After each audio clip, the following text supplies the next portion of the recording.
Seringkali masyarakat berkonflik dengan lingkungan perusahaan. Pengusaha sudah bayar pajak, dari mulai pajak bumi dan bangunan, PPH, PPN. Seluruh pajak itu masuk dalam kas negara. Mulai APBN, APBD provinsi sampai APBD kabupaten. Sampai urusan air pun dipajak. Apa yang tidak dipajak di negeri ini? Tetapi karena masyarakat di sekitar perusahaan tidak merasa mendapat kesejahteraan, karena tidak mendapat uang tunai langsung dari pajak itu, mereka menganggap keberadaan perusahaan tidak manfaat bagi lingkungannya. Padahal yang salah adalah negara. Di mana letak kesalahannya? Kenapa negara tidak melakukan penghitungan pajak secara baik, sehingga siapakah prioritas yang harus disejahterakan dari pajak itu? Masyarakat di sekitar perusahaan yang kena dampak dari usaha itu. Berapa pajak PPH-nya? Berapa pajak PPN-nya? Sehingga sekian persen prioritaskan untuk penanganan pendidikannya, penanganan kesehatannya, infrastrukturnya, rumah rakyat miskinnya, janda-janda tuanya. Itu yang jadi prioritas.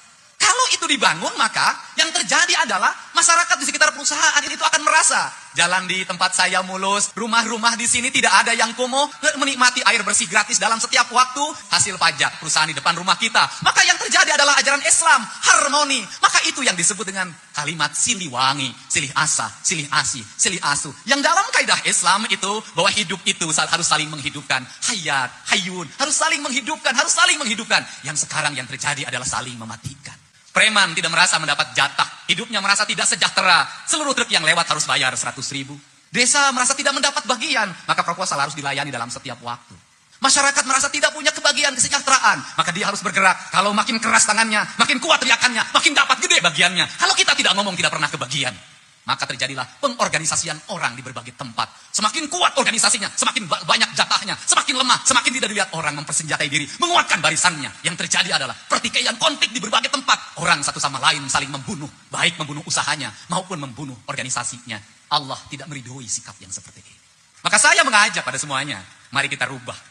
Keberpihakan anggaran kita adalah keberpihakan pada ara'aita alladzi yukadzibu bidin, fadzalika alladzi yad'ul yatim, wala yahudu ala tu'amil miskin.